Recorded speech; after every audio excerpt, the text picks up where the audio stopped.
Hi friends, ಎಲ್ಲರೂ ಹೇಗಿದ್ದೀರಾ? ಇವತ್ತು ಬಂದು ಶನಿವಾರ. ತಿಂಡಿ ತಿಂದ್ಬಿಟ್ಟು ಮಧ್ಯಾಹ್ನಕ್ಕೆ ಏನಾದರೂ ಮಾಡೋಣ ಅಂತ ಅಂದ್ಕೊಂಡಿದ್ದೀನಿ. ಹಾಗೆ ಮಧ್ಯಾಹ್ನಕ್ಕೆ ಒಂದು ಮಾಡ್ತೀನಿ, ಆದರೆ ಸ್ವಲ್ಪ ಏನಂದರೆ ಸ್ವಲ್ಪ ಟೊಮೆಟೊ ಚಟ್ನಿ ಮಾಡಿದ್ದೆ ನಿನ್ನೆ ಅಲ್ಲ ಮೊನ್ನೆ ಅನಿಸುತ್ತೆ. ಅದು ಫ್ರಿಜ್ಜಲ್ಲಿ ಇಟ್ಬಿಟ್ಟಿದೆ, ಅದು ನೆನಪೇ ಆಗಿಲ್ಲ. ಅದಕ್ಕೆ ಇದನ್ನು ಹೊರಗಡೆ ತೆಗೆದಿಟ್ಟಿದ್ದೀನಿ. ಮಧ್ಯಾಹ್ನ ಇದನ್ನೆಲ್ಲ ಖಾಲಿ ಮಾಡೋಣ ಅಂತೇಳಿ. ಹಾಗೆ ಸ್ವಲ್ಪ ದಾಳಿಂಬೆ ಹಣ್ಣು ಬಿಡಿಸಿರೋದು ಕೂಡ ಫ್ರಿಜ್ಜಲ್ಲಿ ಇಟ್ಟಿದೆ, ಅದನ್ನು ಕೂಡ ತೆಗೆದಿಟ್ಟಿದ್ದೀನಿ. ಅದು ಫ್ರಿಜ್ಜಲ್ಲಿ ಇದ್ದರೆ ಏನಾಗುತ್ತೆ ಅಂದರೆ ಅಲ್ಲೇ ಇರುತ್ತೆ, ನೆನಪೇ ಆಗೋದಿಲ್ಲ ನನಗೆ. ಮತ್ತು ನಿನ್ನೆ ಸ್ವಲ್ಪ ಮೊಳಕೆ ಕಾಳು ಉಪ್ಪು ಸಾಂಬಾರಿದೆ, ಅದು ಕೂಡ ಮಧ್ಯಾಹ್ನಕ್ಕೆ ನಾನು ಮತ್ತು ಮಾಮ ಇಬ್ಬರೇ ಇರೋದ್ರಿಂದ ಸಾಕಾಗುತ್ತೆ. ನೋಡೋಣ ಮಧ್ಯಾಹ್ನಕ್ಕೆ ಏನಾದರೂ ಚಿಕನ್ ಏನಾದರೂ ತರಿಸೋಣ ಅಂತ ಅಂದ್ಕೊಂಡಿದ್ದೀನಿ. ತಂದರೆ ಚಿಕನ್ ಮಾಡ್ತೀನಿ, ಆದರೆ ಇದನ್ನು ಕೂಡ ಇವತ್ತು ಖಾಲಿ ಮಾಡಿಬಿಡ್ಬೇಕು ಹೊಟ್ಟೆಲಿ. ಹಾಗೆ ನಾನು ಇದೆಲ್ಲ ತೋರಿಸ್ತಾ ಇದೆ, ಜ್ಯೂಸ್ಗಳು, ಏನದು ದಾಸವಾಳ ಜ್ಯೂಸ್ ಇರ್ಬೋದು, ಅಥವಾ ಏನಂದರೆ ನಿನ್ನೆ ಸೀಬೆಹಣ್ಣಿನ ಜ್ಯೂಸು, ಅದನ್ನೆಲ್ಲ ಮಾಡಿದಾಗ ನಾನು ನನಗೆ ಈ ಥರ ಲೋಟದಲ್ಲಿ ಕುಡಿಬೇಕು ಅಂತೇನಿಲ್ಲ. ಮಾಮೂಲಿ ಸ್ಟೀಲ್ ಲೋಟನೇ ಇಷ್ಟ, ಅದರಲ್ಲೇ ಕುಡಿತೀನಿ. ಏಕೆಂದರೆ ನಿಮಗೂ ತೋರಿಸ್ಬೇಕು ಅಂದರೆ ಈಗ ಏನಂದರೆ ಗಾಜಿನ ಲೋಟದಲ್ಲಿ ತೋರಿಸಿದ್ರೆ ಒಂಥರ ಚೆನ್ನಾಗಿ ಕಾಣಿಸುತ್ತೆ, ಕಲ್ಲರ್ ಇರ್ಬೋದು, ಎಷ್ಟಿದೆ ಏನು ಎಲ್ಲ ಚೆನ್ನಾಗಿ ಕಾಣಿಸುತ್ತೆ. ಅದರಿಂದ ಈ ಥರದೊಂದು ತೊಗೋಬೇಕು ಅಂತ ಯಾವಾಗಲೂ ಅಂದ್ಕೊಳ್ತಿದ್ದೆ. ಅಂದರೆ ಇದೆ ಗಾಜಿನ ಲೋಟ ಅಂದರೆ ತುಂಬ ಇದೆ, ದೊಡ್ಡದು. ಈಗ ಏನು ಹೇಳ್ತಾರೆ ಬಾಂಬೆ ಲೋಟ ಅಂತ ಹೇಳ್ತೀವಲ್ಲ, ಆ ಥರದ್ದು ದೊಡ್ಡದಿದೆ. ಅದು ಇಟ್ಕೊಳ್ಳೋದೆಲ್ಲ ಇಲ್ಲ, ಮಾಮೂಲಿ ಸ್ಟೀಲ್ ಲೋಟ ಥರನೇ ದೊಡ್ಡದಿದೆ. ಅದೇನು ನನಗೆ ಅಷ್ಟು ಇಷ್ಟ ಆಗಿಲ್ಲ. ಏನಂದರೆ ಗಾಜಿಂದು ಸ್ವಲ್ಪ ಯೂಸ್ ಮಾಡೋಕ್ಕೂ ನಂಗೆ ಭಯ, ಬಿದ್ದೋಗ್ಬಿಟ್ರೆ ಹೊಡೆದೋಗ್ಬಿಡುತ್ತೆ ಅಂತಲೇ ಎಲ್ಲ ಎತ್ತಿ ಇಟ್ಬಿಟ್ಟಿದ್ದೀನಿ. ಅದಕ್ಕೆ ನಾನು ಈ ಥರದ್ದು ಒಂದು ತೊಗೋಬೇಕು ಅಂತ ಅಂದ್ಕೊಳ್ತಿದ್ದೆ. ಮಾಮ ನಿನ್ನೆ ಒಂದು ತೊಗೊಬಂದಿದ್ದಾರೆ, ಚೆನ್ನಾಗಿದೆ. ಇದು ತುಂಬ ದೊಡ್ಡದು ಇಲ್ಲ, ಹಾಗೆ ತುಂಬ ಚಿಕ್ಕದು ಇಲ್ಲ, ಮೀಡಿಯಮಲ್ಲಿ ಇದೆ. ನನಗೆ ಇಷ್ಟ ಆಯಿತು. ಇದು ಏನಾದರೂ ಜ್ಯೂಸ್ ಎಲ್ಲ ಮಾಡಿದರೆ ಇದರಲ್ಲಿ ಹಾಕಿ ತೋರಿಸ್ತೀನಿ. ಓಕೆ. ಹಾಗೆ ಏನಂದರೆ ಇವಾಗ ರಾಗಿ ಹಿಟ್ಟು ಖಾಲಿ ಆಗ್ತಾ ಬರ್ತಾ ಇದೆ. ಅದಕ್ಕೆ ಇವಾಗ ರಾಗಿನ ತೊಗೊಂಡೋಗ್ಬಿಟ್ಟು ಒಣಗಾಕೋಣ ಅಂತ ಅಂದ್ಕೊಂಡೆ. ಅದು ಇವತ್ತು ಬೇಡ, ನಾಳೆ ಒಣಗಾಕ್ಬಿಟ್ಟು ನಾಳೆನೇ ತೊಗೊಂಡೋಗಿ ಮಿಲ್ ಮಾಡಿಸ್ಬಿಡೋಣ, ಅಂದರೆ ಪೌಡ್ರ್ ಮಾಡಿಸ್ಕೊಬಂದರೆ ಸರಿ ಹೋಗುತ್ತೆ ಅಂತೇಳಿ ಹೊರಗಡೆ ಇಟ್ಟಿದ್ದೀನಿ, ನೆನಪಾಗುತ್ತೆ ಅಂತೇಳಿ. ಓಕೆ. ಮಾಮ ಬಂದಿಲ್ಲ, ನಂದು ತಿಂಡಿಯೆಲ್ಲ ಆಯಿತು. ಮಾಮ ಕೌಶಿನ ಬಿಡೋಕ್ಕೆ ಹೋಗಿದ್ದಾರೆ. ಅಡುಗೆ ಮನೆ ಎಲ್ಲ ಕ್ಲೀನ್ ಮಾಡಿದ್ದೀನಿ. ಈಗ ಏನಂದರೆ ಪಾತ್ರೆಗಳು ತೊಳಿಬೇಕು. ಹಾಗೆ ಒಂದು ಟೈಮ್ ಇದೆಯಲ್ಲ, ಇವಾಗ ಬಂದು 9:45, ಇನ್ನು 5 ಮಿನಿಟ್ಸ್ ಇದೆ ಟೈಮ್ ಇದೆಯಲ್ಲ, ಅದಕ್ಕೆ ಒಂದು ವೀಡಿಯೋನ ಅಪ್ಲೋಡ್ ಮಾಡೋಣ ಅಂತೇಳಿ. ಹಾಗೆ ಇನ್ನೊಂದು ವೀಡಿಯೋನು ಕೂಡ ಅಪ್ಲೋಡ್ ಮಾಡ್ತೀನಿ. ಅದು 2 ಗಂಟೆ ಮೇಲೆ ಇನ್ನೊಂದು ವೀಡಿಯೋ ಅಪ್ಲೋಡ್ ಮಾಡೋಣ ಅಂತೇಳಿ. ಯಾಕೆಂದರೆ 2 ವೀಡಿಯೋ, ನಿನ್ನೆ 2 ವೀಡಿಯೋ ಅಪ್ಲೋಡ್ ಮಾಡಿದ್ದೀನಿ. ಅದನ್ನು ಡೈಲಿ ಒಂದೊಂದು ಅಪ್ಲೋಡ್ ಮಾಡ್ಬೋದು. ಆದರೆ ಡೈಲಿ ಒಂದೊಂದು ಅಪ್ಲೋಡ್ ಮಾಡೋದು ಏನಾಗುತ್ತೆ ಅಂದರೆ ತುಂಬ ಹಳೆ ವೀಡಿಯೋಗಳೇ ಈಗ ಬ್ಯಾಲೆನ್ಸ್ ಉಳ್ಕೊಬಿಡುತ್ತೆ. ಅದಕ್ಕೋಸ್ಕರ 2 ವೀಡಿಯೋನ ನಿನ್ನೆ 2 ವೀಡಿಯೋ ಮಾಡಿದ್ದೆ, ಅದಕ್ಕೆ ನಿನ್ನೆ ಒಂದು ಅಪ್ಲೋಡ್ ಮಾಡಿದ್ದೀನಿ. ಇವತ್ತು ಡೈಲಿ ಲಾಗ್ ಜೊತೆಗೆ ಅದು ಸಪ್ರೇಟ್ ವೀಡಿಯೋ, ಮತ್ತು ಇದನ್ನು ಸಪ್ರೇಟ್ ವೀಡಿಯೋ ಆಗಿ ಇವಾಗ ಒಂದು ಅಪ್ಲೋಡ್ ಮಾಡಿಬಿಟ್ಟು ಒಂದು 2 ಗಂಟೆ 3 ಗಂಟೆ ಮೇಲೆ ಇನ್ನೊಂದು ನಂದು ವೆಯ್ಟ್ ಲಾಸ್ ಯಾವ ರೀತಿ ಮಾಡ್ತೀನಿ ಅನ್ನೋದ್ರ ಬಗ್ಗೆ ಅಪ್ಲೋಡ್ ಮಾಡ್ತಾ ಇದ್ದೀನಿ. ನಾನು ಯಾವತ್ತೂ ವೆಯ್ಟ್ ಲಾಸ್ ಬಗ್ಗೆ ಇದುವರೆಗೂ ಮಾಡಿಲ್ಲ, ಮುಂದೆ ಗೊತ್ತಿಲ್ಲ ಮಾಡ್ತೀನಿ ಏನೋ ಗೊತ್ತಿಲ್ಲ. ಇದುವರೆಗೂ ಕೂಡ ಅದ್ರ ಬಗ್ಗೆ ಚಿಂತೆ ಕೂಡ ಇಲ್ಲ. ವೆಯ್ಟ್ ಲಾಸ್ ಮಾಡ್ಕೋಬೇಕು, ಸಣ್ಣ ಆಗಬೇಕು. ನನಗೆ ಸಣ್ಣ ಆಗೋದೆಲ್ಲ ಅಷ್ಟೊಂದು ಇಷ್ಟ ಆಗಲ್ಲ. ಗುಂಡಕ್ಕೆ ಚೆನ್ನಾಗಿರಬೇಕು, ಕಡ್ಡಿ ಥರ ಇರೋದು ಅಷ್ಟೊಂದೇನು ಇಷ್ಟ ಆಗಲ್ಲ. ಓಕೆ. ಯಾವ್ದಾದ್ರು ನಾನು ಒಂದೊಂದು ಎಕ್ಸಸೈಸ್ಗಳೆಲ್ಲ ಮಾಡ್ತಾ ಇರ್ತೀನಲ್ಲ, ಅದನ್ನು ಏನಾದರೂ ತೋರ್ಸೋದಕ್ಕೆ ಅಷ್ಟೊಂದು ಇಷ್ಟ ಆಗಲ್ಲ. ಯಾವಾಗಲಾದರೂ ಒಂದೊಂದು ಸರಿ ಮಾಡ್ತೀನಿ, ಪ್ರತಿದಿನ ಅದನ್ನೇ ಮಾಡ್ತೀನಿ ಅಂತಲ್ಲ, ಮಾಡಿದಾಗ ಯಾವಾಗಲಾದರೂ ಒಂದೊಂದು ಎಕ್ಸಸೈಸ್ನ ತೋರಿಸ್ತೀನಿ ನಿಮಗೆ. ಓಕೆ. ಇವಾಗ ಸ್ವಲ್ಪ ರಾಗಿನ ತೊಗೊಂಡೋಗಿ ಸ್ಟೆಪ್ ಹತ್ರ ಇಡ್ತೀನಿ, ನೆನಪಾಗುತ್ತೆ, ಅಲ್ಲಿ ಇಟ್ಬಿಟ್ಟು ಇವಾಗ ವೀಡಿಯೋನ ಅಪ್ಲೋಡ್ ಮಾಡ್ತೀನಿ. ಮತ್ತು ಆಮೇಲೆ ವೀಡಿಯೋನ ಕಂಟಿನ್ಯೂ ಮಾಡ್ತೀನಿ. ಓಕೆ.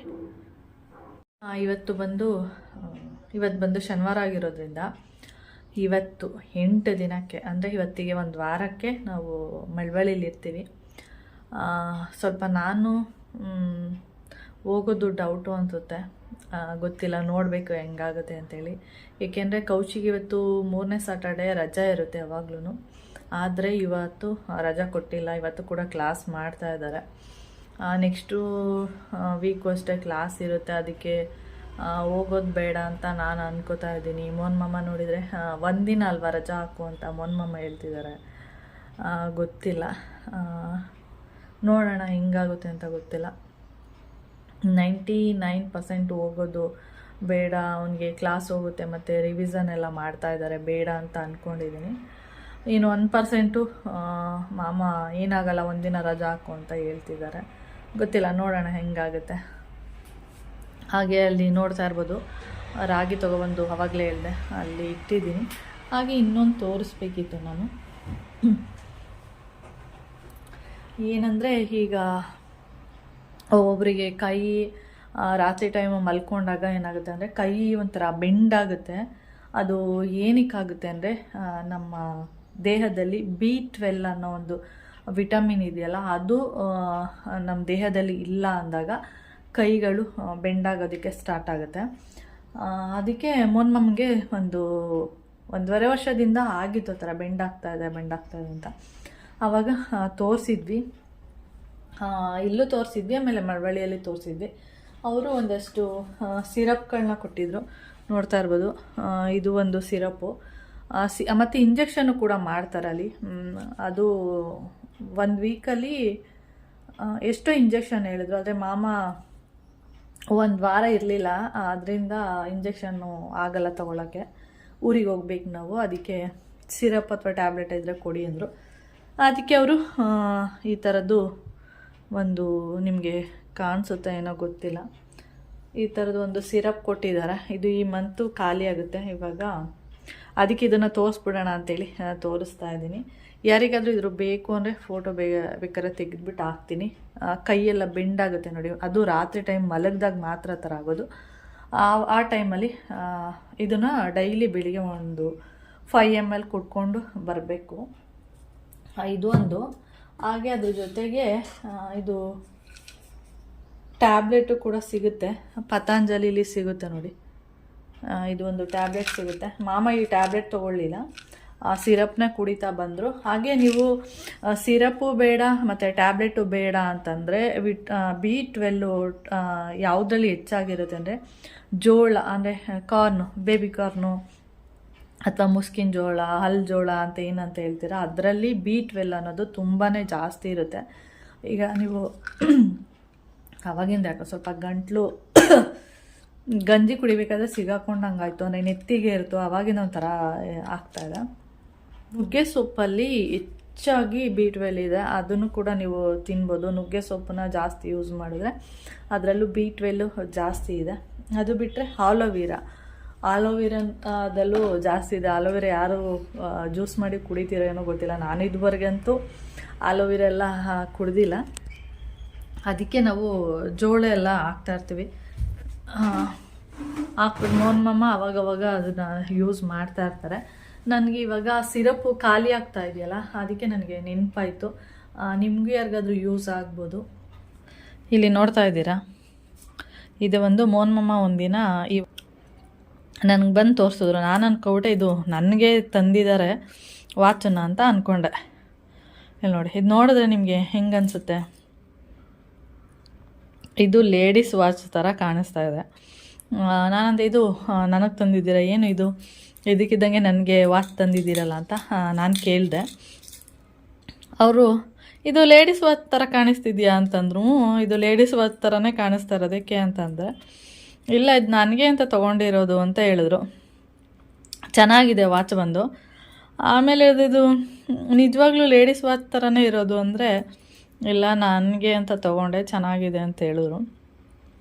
ಹೌದಾ, ಹಂಗೆ ಕಾಣಿಸ್ತಾ ಇಲ್ಲ, ಜೆಂಟ್ಸ್ ವಾಚ್ ಥರ, ಲೇಡೀಸ್ ವಾಚ್ ಥರನೇ ಇದೆ ಅಂತ ಹೇಳಿದೆ. ಅದಾದಮೇಲೆ ಸರಿ ಆಯಿತು ನೀವೇ ಯೂಸ್ ಮಾಡಿ ಅಂತ ಹೇಳಿದೆ. ಮೋಹನ್ ಮಾಮನೇ ಯೂಸ್ ಮಾಡ್ತಾಯಿದ್ರು. ಆಫೀಸಲ್ಲೂ ಹಂಗೆ ಅಂದ್ರಂತ, ಇದೇನ್ರಿ ನೀವು ಲೇಡೀಸ್ ವಾಚ್ ಹಾಕೋ ಬಂದಿದ್ದೀರಾ ಅಂತಂದ್ರಂತೆ. ಇಲ್ಲ ಕಣ್ರಿ ಇದು ಜೆಂಟ್ಸ್ ವಾಚು ಅಂದರೆ ಯಾರು ನಂಬ್ತಾನೆ ಇಲ್ವಂತೆ. ಇಲ್ಲ ಕಣ್ರಿ ಇದು ಲೇಡೀಸ್ ವಾಚು, ನೋಡಿದ್ರೆ ಗೊತ್ತಾಗಲ್ವ ಲೇಡೀಸ್ ವಾಚು ಅಂತ ಹೇಳ್ತಾ ಇದ್ರಂತೆ. ಚೆನ್ನಾಗಿದೆ, ನನಗೂ ಇಷ್ಟ ಆಯಿತು. ಆದರೆ ಇದು ಜೆಂಟ್ಸ್ ವಾಚ್ ಅಂತೆ, ನನಗೂ ಹಾಕ್ಕೊಂಡ್ರೆ ಚೆನ್ನಾಗಿರುತ್ತೆ. ಮಾಮನೇ ಇಷ್ಟಪಟ್ಟು ತೊಗೊಂಡಿದ್ದಾರಲ್ಲ, ಅವರೇ ಹಾಕ್ಕೊಳ್ಳಿ ಅಂತ ಸುಮ್ಮನೆ ಆದೆ. ಇದು ಬಂದು ಶನಿವಾರ ಆಗಿರೋದ್ರಿಂದ ಮಾಮ ರಜೆ ಇರುತ್ತೆ ಗೊತ್ತು. ಅದಕ್ಕೆ ಏನಂದರೆ ಕೌಶಿನ ಬಿಟ್ಟು ಹಾಗೆ ಸಂತೆಗೆ ಹೋಗಿ ಅಂತ ಹೇಳಿದ್ದೆ. ಸರಿ ಆಯಿತು ಅಂತೇಳಿ ಕೌಶಿನ ಬಿಟ್ಟು ಹಾಗೆ ಸಂತೆಯಿಂದ ಕೊತ್ತಂಬರಿ ಸೊಪ್ಪು ಒಂದಷ್ಟು ತರಕಾರಿ ಬೇಕಿತ್ತು. ಅಂದರೆ ತುಂಬ ತರಕಾರಿ ಎಲ್ಲ ಏನು ಬೇಡ, ಒಂದು ಹಸಿಮೆಣ್ಸಿನ್ಕಾಯಿ, ಬೀನ್ಸು ಮತ್ತು ಕೊತ್ತಂಬರಿ ಸೊಪ್ಪು ಇಷ್ಟು ಮಾತ್ರ ಬೇಕಿತ್ತು. ನಾನು ಹೋದ್ರೆ ಅಷ್ಟೇ ತುಂಬ ನೋಡಿದ್ದು ಆಮೇಲೆ ಯಾವುದು ಫ್ರೆಶ್ ಆಗಿ ಕಾಣಿಸುತ್ತೆ ಆ ಥರದ್ದೆಲ್ಲ ತೊಗೊಬಿಡ್ತೀನಿ. ಮಾಮ ಎಲ್ಲ ಹೋದರೆ ನಾನು ಹೇಳಿರ್ತೀನಿ ಒಂದೆರಡು ಅಷ್ಟೇ ತೊಗೊಬನ್ನಿ ಅಂತ. ಅಂದರೆ ಈ ಥರ ಒಂದು 2-3 ಐಟಮ್ ಅಷ್ಟೇ ಹೇಳೋದು. ನಾನು ಹೋದ್ರೆ ಅಷ್ಟೇ ಯಾವ್ದು ಚೆನ್ನಾಗಿ ಕಾಣಿಸುತ್ತೆ ಅದೆಲ್ಲ ತೊಗೊಂಡು ಬಂದುಬಿಡ್ತೀನಿ. ಅದಾದಮೇಲೆ ಅದನ್ನೆಲ್ಲ ತಂದಿದ್ದು ಅದನ್ನೆಲ್ಲ ಇವಾಗ ನೀಟಾಗಿ ಜೋಡಿಸಿ ಅಂದರೆ ಕ್ಲೀನ್ ಮಾಡಿ ಅದನ್ನು ಮತ್ತೆ ಫ್ರಿಜ್ಜಲ್ಲಿ ಇಟ್ಬಿಡೋಣ ಅಂತೇಳಿ ಇಲ್ಲಿ ಫ್ರಿಜ್ಜಲ್ಲಿ ಇಡ್ತಾಯಿದ್ದೀನಿ. ಹಾಗೆ ನಿಮಗೆ ಗೊತ್ತು, ಹೋದ ವಾರ ತಲೆ ಮಾಂಸ ಬೇಕು ಅಂತ ಹೇಳಿದ್ದೆ ಮೋನ್ಮಮ್ಮನಿಗೆ, ಅದು ಸಿಕ್ಕಿಲ್ಲ. ಅದಾದಮೇಲೆ ಅವ್ರಿಗೆ ಇನ್ನೊಂದು ಹೇಳಿದೆ, ಇವಾಗ ಕೌಶಿನ ಬಿಟ್ಟು ಮತ್ತು ಇವಾಗಲೇ ನೀವು ಮಟನ್ ಅಂಗಡಿಗೆಲ್ಲ ಹೋದರೆ ತಲೆ ಮಾಂಸ ಎಲ್ಲ ಸಿಗೋಲ್ಲ. ಸ್ವಲ್ಪ ಲೇಟಾಗಿ ಒಂದು 11:30-12 ಗಂಟೆ ಮೇಲೆ ಹೋಗಿ ಆವಾಗ ನಿಮಗೆ ತಲೆ ಮಾಂಸ ಎಲ್ಲ ಸಿಗುತ್ತೆ. ಅವತ್ತು ನಾವು ಬೇಗನೆ ಹೋಗಿದ್ವಿ. ಕೌಶಿ ಸ್ಕೂಲ್ ಹತ್ರ ಹೋಗಿ ಸೈನ್ ಎಲ್ಲ ಮಾಡಿ ಒಂದು 10 ಗಂಟೆ ಆ ಥರ ಟೈಮಲ್ಲಿ ಹೋಗಿದ್ವಿ. ಅದಕ್ಕೆ ನಮಗೆ ಅವತ್ತು ತಲೆ ಮಾಂಸ ಸಿಕ್ಕಿಲ್ಲ. ಅದಕ್ಕೆ ನೀವು ಲೇಟಾಗಿ ಹೋಗಿ ಅಂತ ಹೇಳಿದೆ. ಸರಿ ಆಯಿತು ಅಂತೇಳಿ ಹೋಗಿದ್ರು. ಲೇಟಾಗಿ ಹೋಗಿ ಆಮೇಲೆ ತಲೆ ಮಾಂಸ ಸಿಕ್ತಂತೆ, ಚೆನ್ನಾಗಿತ್ತು ಅಂದ್ಬಿಟ್ಟು. ಆಮೇಲೆ ಅಂದರೆ ದಪ್ಪ ತಲೆ ಎಲ್ಲ ಒಂದು ಮೀಡಿಯಮ್ ಆಗಿರುವಂಥ ತಲೆನ ತೊಗೊಂಡಿದ್ದಾರೆ. ಹಾಗೆ ಕಾಲು ಕೂಡ ಚೆನ್ನಾಗಿದೆ, ಅದನ್ನು ತೊಗೊಳ್ತೀನಿ. ಸೂಪ್ ಮಾಡು ಅಂತ ಹೇಳ್ಬಿಟ್ಟು 4 ಕಾಲು ಮತ್ತು ಒಂದು ತಲೆನ ತೊಗೊಂಡು ಬಂದಿದ್ದಾರೆ. ಕಾಲು ಬಂದು ಒಂದು ಕಾಲಿಗೆ ಒಂದೊಂದು ರೇಟ್ ಇರುತ್ತೆ. ಇವಾಗ 80 ರೂಪಾಯಿ ಏನೋ ಇದೆ ಅನಿಸುತ್ತೆ. ನಾನು ಫಸ್ಟು ತರ್ತಿದ್ದಾಗ ಒಂದು ಕಾಲಿಗೆ 40 ರೂಪಾಯಿ ಇತ್ತು.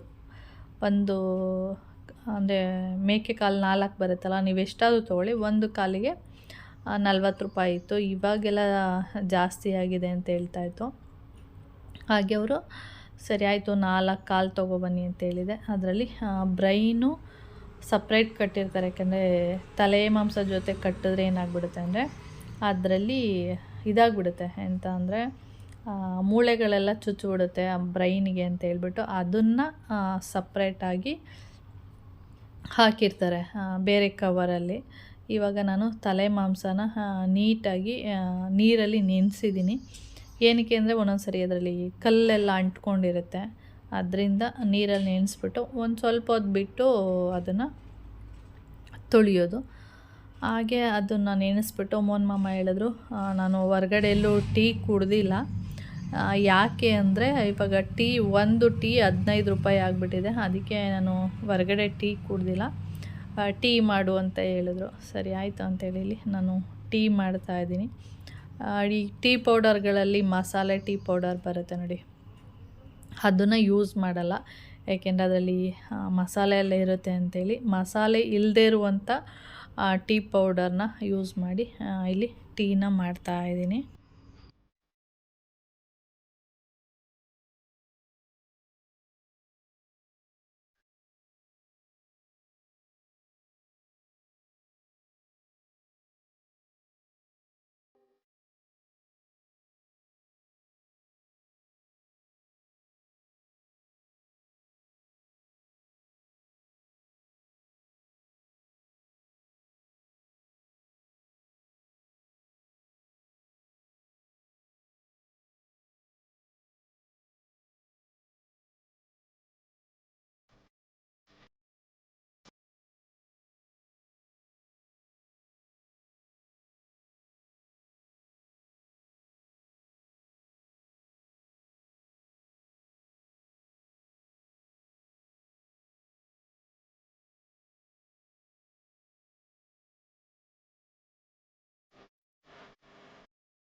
ಇದು ಬಂದು ಮಧ್ಯಾಹ್ನ ಆಗಿತ್ತು. ಮಧ್ಯಾಹ್ನ ಇನ್ನೂ ಅಡುಗೆ ಆಗಿರಲಿಲ್ವಲ್ಲ, ಅದಕ್ಕೆ ಸ್ವಲ್ಪ ಕಲ್ಲಂಗಡಿ ಹಣ್ಣು ಇತ್ತು, ಅದನ್ನು ಕಟ್ ಮಾಡಿಬಿಟ್ಟು ಅದಕ್ಕೆ ಸ್ವಲ್ಪ ಹಾಗೆ ತಿನ್ನೋದಕ್ಕಿಂತ ಸ್ವಲ್ಪ ಉಪ್ಪು ಮತ್ತು ಸ್ವಲ್ಪ ಪೆಪ್ಪರ್ ಹಾಕ್ಕೊಂಡು ತಿಂದರೆ ಟೇಸ್ಟು ಸ್ವಲ್ಪ ಇನ್ನು ಚೆನ್ನಾಗಿ ಇರುತ್ತೆ.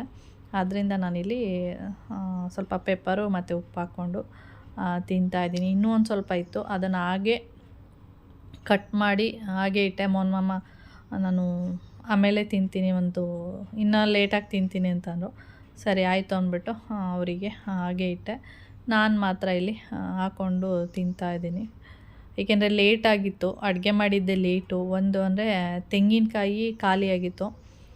ನಾನು ತೆಂಗಿನಕಾಯಿ ಇದೆ ಅಂತೇಳಿ ಸುಮ್ಮನೆ ಆಗಿದ್ದೆ. ನೋಡಿದರೆ ತೆಂಗಿನಕಾಯಿ ಖಾಲಿಯಾಗಿತ್ತು. ಆಮೇಲೆ ಮೇಲೋಗಿ ಅದನ್ನು ಕಟ್ ಮಾಡಿಕೊಂಡು ಬಂದು ಆಮೇಲೆ ಸಾಂಬಾರೆಲ್ಲ ಮಾಡುವಾಗ ಸ್ವಲ್ಪ ಲೇಟಾಯಿತು. ಆದ್ದರಿಂದ ನಾನು ಕಲ್ಲಂಗಡಿ ಹಣ್ಣನ್ನಾದರೂ ತಿನ್ನೋಣ ಅಂಥೇಳಿ ಇಲ್ಲಿ ತಿಂತಾಯಿದ್ದೀನಿ. ಓಕೆ, ಕಲ್ಲಂಗಡಿ ಹಣ್ಣೆಲ್ಲ ತಿಂದಾಯಿತು. ಕಲ್ಲಂಗಡಿ ಹಣ್ಣು ತಿಂದಾದಮೇಲೆ ಸಾಂಬಾರು ಮಾಡಿಬಿಡೋಣ ಅಂಥೇಳಿ ಹಾಗೆ ಮಸಾಲೆನೂ ರುಬ್ಬಿಟ್ಕೊಂಡಿದ್ದೆ. ಇವಾಗ ನಾನಿಲ್ಲಿ ತಲೆ ಮಾಂಸದ ಸಾಂಬಾರನ್ನ ಮಾಡ್ತಾಯಿದ್ದೀನಿ. ಚೆನ್ನಾಗಾಗುತ್ತೆ. ಈಗ ಮಟನೆಲ್ಲ ತಿನ್ನಬೇಕು ಅಂದರೆ ನಾವು ಸ್ವಲ್ಪ ಮೂಳೆ ಥರದ್ದು ಇಷ್ಟಪಡ್ತೀವಿ. ಅದೇ ಥರನೇ ಇದು ತಲೆ ಮಾಂಸನೇ ಬೇರೆ ಥರ ಟೇಸ್ಟ್ ಇರುತ್ತೆ, ಮಟನ್ ಸಾಂಬಾರೇ ಬೇರೆ ಥರ ಟೇಸ್ಟ್ ಇರುತ್ತೆ. ಬಾಣಂತಿಗಳಲ್ಲಿ ಹೆಚ್ಚಾಗಿ ತಲೆ ಮಾಂಸ ಮತ್ತು ಕಾಲು, ಮೇಕೆ ಕಾಲು ಆ ಥರದ್ದೆಲ್ಲ ಜಾಸ್ತಿ ಕೊಡ್ತಾರೆ ಬಾಣಂತಿಯರಿಗೆ. ಅದು ತುಂಬ ಒಳ್ಳೆಯದು ಮತ್ತು ಶಕ್ತಿ ಅಂತೇಳಿ ಕೊಡ್ತಾರೆ. ಮತ್ತು ಸೂಪೆಲ್ಲ ಮಾಡಿ ಕೊಡ್ತಾಯಿರ್ತಾರೆ, ಕುಡೀರಿ ಅಂತೇಳಿ. ಹೀಗೆ ನಾನು ತಲೆ ಮಾಂಸನ ಸ್ವಲ್ಪ ಈರುಳ್ಳಿ ಎಲ್ಲ ಹಾಕ್ಬಿಟ್ಟು ಸ್ವಲ್ಪ ಫ್ರೈ ಮಾಡ್ಕೊತೀನಿ. ಒಬ್ಬೊಬ್ರು ಏನು ಮಾಡ್ತಾರೆ ಅಂದರೆ ಎಣ್ಣೆ ಬಿಟ್ಟು ಈರುಳ್ಳಿ ಎಲ್ಲ ಹಾಕ್ಬಿಟ್ಟು ಫಸ್ಟು ಮಸಾಲೆ ಹಾಕ್ಬಿಟ್ಟು ಆಮೇಲೆ ತಲೆ ಮಾಂಸನ ಹಾಕ್ತಾರೆ. ನಾನು ಇಲ್ಲಿ ಫಸ್ಟು ಮಾಮೂಲಿ ಚಿಕನ್ ಎಲ್ಲ ಹೇಗೆ ಫ್ರೈ ಮಾಡಿಬಿಟ್ಟು ಆಮೇಲೆ ಮಸಾಲೆ ಹಾಕ್ತೀವಿ, ಸೇಮ್ ಹಾಗೆ ಇಲ್ಲಿ ನಾನು ಮಾಡ್ತಾ ಇರೋದು. ಈ ರೀತಿ ಮಾಡಿದ್ರೆ ಚೆನ್ನಾಗಿರುತ್ತೆ. ಅಂದರೆ ಚೆನ್ನಾಗಿ ಫ್ರೈ ಮಾಡಿದಾಗ ಒಂಥರ ಒಳ್ಳೆ ಸ್ಮೆಲ್ ಇರುತ್ತೆ, ತಿನ್ನಬೇಕು ಅಂತ ಅನಿಸುತ್ತೆ. ಅದಕ್ಕೆ ಅಂದರೆ ತಲೆ ಮಾಂಸದ್ದು ಸಾಂಬಾರು ತುಂಬ ಚೆನ್ನಾಗಾಗಿತ್ತು. ಮೋಹನ್ಮಾಮ ಹೇಳ್ತಾಯಿದ್ರು, ಓ ನಿನ್ನ ಆಸೆ ತೀರ್ತಾ ಅಂತೆಲ್ಲ ಕೇಳ್ತಾಯಿದ್ರು. ತೀರ್ತು ಅಂತಲ್ಲ, ಏನೋ ಇಷ್ಟ ಆಯಿತು. ಯಾವಾಗಲೂ ಮಟನು ಚಿಕನ್ ಈ ಥರನೇ ತಿಂತಾ ಇರ್ತೀವಲ್ಲ, ಅದಕ್ಕೆ ತಲೆ ಮಾಂಸ ತಿನ್ನೋಣ ಅಂತ ಅನ್ನಿಸ್ತು ಅಷ್ಟೇ ಅಂತ ಹೇಳ್ದೆ. ಯಾವಾಗಲೂ ಈ ಚಿಕನ್ನೇ ವಾರ ಚಿಕನ್ನೇ ತಿಂತಾಯಿದ್ರು ಬೋರ್ ಅನಿಸ್ಬಿಡುತ್ತೆ. ಯಾವುದಾದ್ರೂ ಅಷ್ಟೇ, ಫಿಶ್ ಇರ್ಬೋದು, ಮಟನ್ ಇರ್ಬೋದು, ಅದಕ್ಕೆ ಸ್ವಲ್ಪ ಚೇಂಜ್ ಇರಲಿ ಅಂತೇಳಿ ನಾನು ತಲೆ ಮಾಂಸ ಕೇಳಿದ್ದು ಅಂತ ಹೇಳ್ತಾಯಿದ್ದೆ. ಇವಾಗ ನಾನು ಮಸಾಲೆ ಎಲ್ಲ ಹಾಕಾಯಿತು, ಇನ್ನೇನಿದ್ರು ಸಾಂಬಾರು ಆಗಬೇಕಷ್ಟೆ.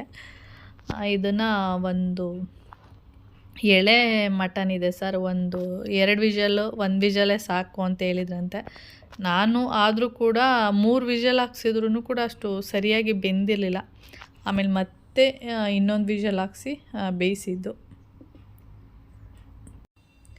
ತಲೆ ಮಾಂಸದ ಸಾಂಬಾರು ಒಂದು ಕಡೆ ಮಾಡಿಬಿಟ್ಟು ಹಾಗೆ ಇನ್ನೊಂದು ಸೈಡಲ್ಲಿ ಬ್ರೈನ್ ಇತ್ತಲ್ಲ, ಅಂದರೆ ಮೆದುಳು ಅದಿತ್ತಲ್ಲ, ಅದನ್ನು ಕೂಡ ಫ್ರೈ ಮಾಡಿಬಿಡೋಣ ಅಂತೇಳಿ ಇಲ್ಲಿ ಫ್ರೈ ಮಾಡ್ತಾಯಿದ್ದೀನಿ. ಇದನ್ನು ಮೋಹನ್ಮಾಮ ಎಲ್ಲ ತಿನ್ನಲ್ಲ, ನಾನು ಮತ್ತು ಕೌಶಿ ಅಷ್ಟೇ ತಿನ್ನೋದು. ಇದಕ್ಕೆ ಅಂದರೆ ಈ ಬ್ರೈನ್ ಬಂದು ಏನಂದರೆ ತುಂಬ ಸಣ್ಣದಿತ್ತು, ಅದಕ್ಕೆ ಸಾಕಾಗಲ್ಲ ಅಂಥೇಳಿ ಇದ್ರ ಜೊತೆಗೆ ಮೊಟ್ಟೆನ ಸೇರಿಸಿ ಮಾಡ್ತಾಯಿದ್ದೀನಿ. ಬ್ರೈನ್ ಫ್ರೈ ತುಂಬ ಟೇಸ್ಟ್ ಇರುತ್ತೆ. ಯಾರೆಲ್ಲ ತಿಂದಿದ್ದೀರಾ ಏನೋ ಗೊತ್ತಿಲ್ಲ ನನಗೆ. ನಾನಂತೂ ತಲೆ ಮಾಂಸ ತಂದಾಗೆಲ್ಲ ನಾನು ಕೌಶಿ ಅಷ್ಟೇ ತಿನ್ನೋದು. ನೀವು ಯಾವ ರೀತಿ ಮಾಡ್ತೀರಾ ಅದ್ರ ಮೇಲೆ ಟೇಸ್ಟ್ ಹೋಗುತ್ತೆ. ಇಲ್ಲಿ ನಾನು ಬ್ರೈನ್ನ ಫ್ರೈ ಮಾಡೋದಕ್ಕೆ ಏನು ಮಾಡ್ತಾಯಿದ್ದೀನಿ ಅಂದರೆ ಸ್ವಲ್ಪ ಎಣ್ಣೆನ ಹಾಕಿದ್ದೀನಿ. ಎಣ್ಣೆ ಹಾಕ್ಬಿಟ್ಟು ಅದಕ್ಕೆ ಸ್ವಲ್ಪ ಕರಿಬೇವನ್ನ ಹಾಕಿದ್ದೀನಿ. ಕರಿಬೇವು ಸ್ವಲ್ಪ ನಾನು ಜಾಸ್ತಿನೇ ಹಾಕ್ತೀನಿ, ಚೆನ್ನಾಗಿರುತ್ತೆ ಅಂತೇಳಿ. ಅದಾದಮೇಲೆ ಸ್ವಲ್ಪ ಈರುಳ್ಳಿ ಹಾಕಿ ಚೆನ್ನಾಗಿ ಫ್ರೈ ಮಾಡ್ಕೊಳ್ಳಿ. ಇದು ಸೇಮ್ ಹೇಗಿರುತ್ತೆ ಅಂದರೆ ನೀವು ಎಗ್ ಬುರ್ಜಿ ತಿಂತೀರಲ್ಲ ಅದೇ ಥರನೇ ಇರುತ್ತೆ, ಏನು ಚೇಂಜ್ ಅಂತ ಅನಿಸಲ್ಲ. ನನಗೆ ಅದೇ ಥರನೇ ಟೇಸ್ಟ್ ಇರುತ್ತೆ, ಯಾಕೆಂದರೆ 1-2 ಎಗ್ ಹಾಕಿರ್ತೀನಲ್ಲ, ಅದರಿಂದ ಎಗ್ ಬುರ್ಜಿ ಥರನೇ ಟೇಸ್ಟ್ ಇರುತ್ತೆ. ನೀವು ಎಗ್ ಹಾಕಬೇಕು ಅಂತ ಏನಿಲ್ಲ, ಎಗ್ ಇಲ್ಲ ಅಂದ್ರೂ ಓಕೆ. ಆದರೆ ಸ್ವಲ್ಪ ಒಂದಿಬ್ಬರು ತಿಂತೀವಿ ಅಂದರೆ ಎಗ್ ಹಾಕ್ಕೊಳ್ಳಿ, ಇಲ್ಲ ಯಾರು ತಿನ್ನಲ್ಲ ಒಬ್ಬರೇ ತಿಂತೀವಿ ಅಂದರೆ ಬ್ರೈನ್ ಒಂದನ್ನೇ ಫ್ರೈ ಮಾಡ್ಕೋಬೋದು. ನಾನಿಲ್ಲಿ ಈರುಳ್ಳಿ ಹಾಕಿದ್ಮೇಲೆ ಸ್ವಲ್ಪ ಶುಂಠಿ ಬೆಳ್ಳುಳ್ಳಿ ಪೇಸ್ಟನ್ನು ಹಾಕ್ಕೊಳ್ತಿದ್ದೀನಿ. ಅದು ಕೂಡ ನೀಟಾಗಿ ಫ್ರೈ ಆದಮೇಲೆ ಏನು ಮಾಡಿ ಟೊಮೆಟೊನ ಹಾಕ್ಕೊಳ್ಳಿ. ಟೊಮೆಟೊ ನೀವು ಸ್ಕಿಪ್ ಮಾಡ್ಬೋದು, ನಾನಿಲ್ಲಿ ಟೊಮೆಟೊನ ಹಾಕಿದ್ದೀನಿ ಟೇಸ್ಟು ಚೆನ್ನಾಗಿರುತ್ತೆ ಅಂಥೇಳಿ. ಟೊಮೆಟೊ ಕೂಡ ನೀಟಾಗಿ ಫ್ರೈ ಆದಮೇಲೆ ಸ್ವಲ್ಪ ಅರಿಶಿನ, ಹಾಗೆ ಚಿಲ್ಲಿ ಪೌಡರು, ಸ್ವಲ್ಪ ಧನಿಯಾ ಪೌಡರು, ಸ್ವಲ್ಪ ಗರಂ ಮಸಾಲನ ಹಾಕ್ಕೊಳ್ಳಿ. ಖಾರಕ್ಕೆ ಬೇಕಾದ್ರೆ ನೀವು ಚಿಲ್ಲಿ ಪೌಡರ್ ಹಾಕಿಲ್ಲ ಅಂದರೆ ಹಸಿಮೆಣ್ಸಿನ್ಕಾಯಿನ ಯೂಸ್ ಮಾಡ್ಕೋತೀನಿ ಅಂದರೆ ಹಸಿಮೆಣ್ಸಿನ್ಕಾಯಿನೂ ಕೂಡ ಯೂಸ್ ಮಾಡ್ಕೋಬೋದು. ಇಷ್ಟೂ ನೀಟಾಗಿ ಫ್ರೈ ಮಾಡ್ಕೊಂಡಾದಮೇಲೆ ನೀವು ಬ್ರೈನನ್ನು ಅದರೊಳಗಡೆ ಹಾಕ್ಬಿಟ್ಟು ನೀಟಾಗಿ ಫ್ರೈ ಮಾಡಿ. ಅದು ನೀಟಾಗಿ ಮಿಕ್ಸ್ ಆಗಬೇಕು. ಫಸ್ಟು ಹಾಕಿದ ತಕ್ಷಣ ನೀಟಾಗಿ ಮಿಕ್ಸ್ ಆಗೋಲ್ಲ, ಫ್ರೈ ಮಾಡ್ತಾ ಮಾಡ್ತಾ ಮಾಡ್ತಾ ಅದು ಮಿಕ್ಸ್ ಆಗ್ತಾ ಹೋಗುತ್ತೆ. ಹಾಗೆ ಬ್ರೈನನ್ನು ನೀವು ತೊಳಿಬೇಕಾದ್ರೆ ನೀಟಾಗಿ ಅದರೊಳಗಡೆ ಹುಳ ಬರುತ್ತೆ. ಸೇಮ್ ಬ್ರೈನ್ ಹೇಗಿರುತ್ತೆ ಸೇಮ್ ಹುಳ ಕೂಡ ಅದೇ ರೀತಿಯೇ ಇರುತ್ತೆ. ನಾನು ನೋಡಿದ್ದೀನಿ ಅದನ್ನು. ಅವರು ನಮಗೆ ಕಟ್ ಮಾಡಿ ಕೊಡಬೇಕಾದ್ರೇ ಒಂದು ಸರಿ ನೋಡಿಬಿಟ್ಟು ಅದನ್ನು ತೆಗೆದುಬಿಟ್ಟಿರ್ತಾರೆ. ಆದರೂ ಕೂಡ ನೀವು ಒಂದೊಂದು ಸರಿ ಇರುತ್ತೆ, ಅದು ಮಿಸ್ ಆಗಿ ಸೇರಿಕೊಂಡಿರುತ್ತೆ. ಅದಕ್ಕೆ ನಾನು ಹೇಳ್ತಾ ಇರೋದೇನೆಂದರೆ, ನೀವು ಇನ್ನೊಂದು ಸರಿ ಬ್ರೈನನ್ನು ತೊಳಿತೀರಲ್ಲ ಆವಾಗ ಇನ್ನೊಂದು ಸರಿ ನೋಡಿಕೊಂಡು ಏನು ಮಾಡಿ ಹುಳ ಇದೆಯಾ ಅಂತ ನೋಡಿಕೊಂಡು ತೆಗೆದುಬಿಟ್ಟು, ಒಂದೊಂದು ಸರಿ ಮಿಸ್ ಆಗಿರುತ್ತೆ. ನನಗೆ ಒಂದೆರಡು ಸರಿ ಸಿಕ್ಕಿದೆ, ಅದರಿಂದ ಹೇಳ್ತಾ ಇರೋದು. ಅವರು ಕ್ಲೀನ್ ಮಾಡಿರ್ತಾರೆ, ಆದರೂ ನಾವು ಇನ್ನೊಂದು ಸರಿ ಕ್ಲೀನ್ ಮಾಡ್ಕೊಳ್ಳೋದು ಒಳ್ಳೆಯದು ಅಂತ. ಬ್ರೈನಲ್ಲಿ ಒಬ್ಬೊಬ್ರು ಹೇಳ್ತಾ ಇರ್ತಾರೆ ನೋಡಿ, ಒಬ್ಬೊಬ್ಬರು ಕಿರ್ಚಾಡೋದು ಆ ಥರದ್ದೆಲ್ಲ ಮಾಡಬೇಕಾದ್ರೆ ಹೇಳ್ತಾ ಇರ್ತಾರೆ, ಬ್ರೈನಲ್ಲಿ ಹುಳ ಕೆದ್ರುಬಿಟ್ಟಿದೆ ಅಂತ. ಅಂದರೆ ಹುಳ ಓಡಾಡ್ತಿದೆ, ಅದಕ್ಕೆ ಅವರು ಆ ಥರ ಕಿರ್ಚಾಡ್ತಿದ್ದಾರೆ ಅಂಥೇಳಿ. ಆ ಥರ ಬ್ರೈನಲ್ಲಿ ಹುಳ ಇರುತ್ತೆ, ಅದನ್ನ ನೋಡಿಕೊಂಡು ತೆಗೆದುಬಿಡಿ. ಅದಾದಮೇಲೆ ಈಗ ಬ್ರೈನು ನೀಟಾಗಿ ಫ್ರೈ ಆದಮೇಲೆ ನಾನು ಅದಕ್ಕೆ ಒಂದೆರಡು ಮೊಟ್ಟೆನ ಹಾಕಿದ್ದೀನಿ. ನಾನು ಫಸ್ಟೇ ಹೇಳಿದೆ ನಾನು ಒಂದೆರಡು ಮೊಟ್ಟೆನ ಯೂಸ್ ಮಾಡ್ಕೊಳ್ತೀನಿ ಅಂಥೇಳಿ.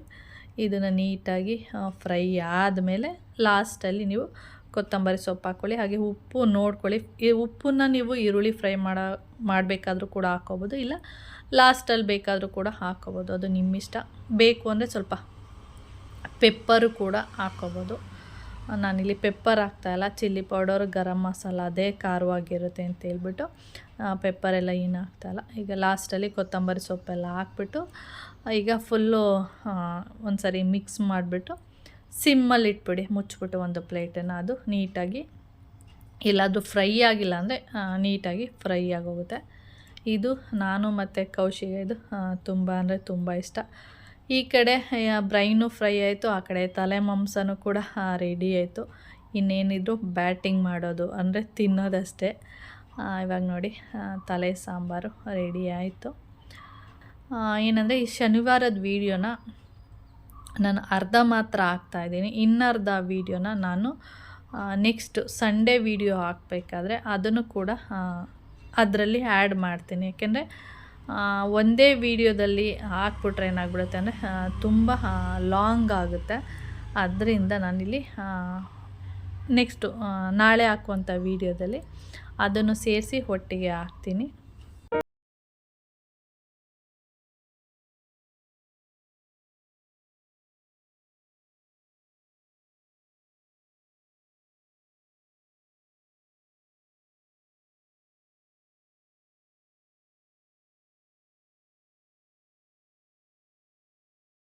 ಹಾಗೆ ಈ ವಿಡಿಯೋನು ಕೂಡ ಎಂಡ್ ಮಾಡ್ತೀನಿ. ವಿಡಿಯೋ ಇಷ್ಟ ಆದರೆ ಲೈಕ್, ಶೇರ್, ಕಮೆಂಟ್ ಮಾಡಿ. ಹಾಗೆ ಯಾರಾದರೂ ಫಸ್ಟ್ ಟೈಮ್ ನೋಡ್ತಾ ಇದ್ದರೆ ಪ್ಲೀಸ್ ಸಬ್ಸ್ಕ್ರೈಬ್ ಮಾಡ್ಕೊಂಡು ನೋಡಿ.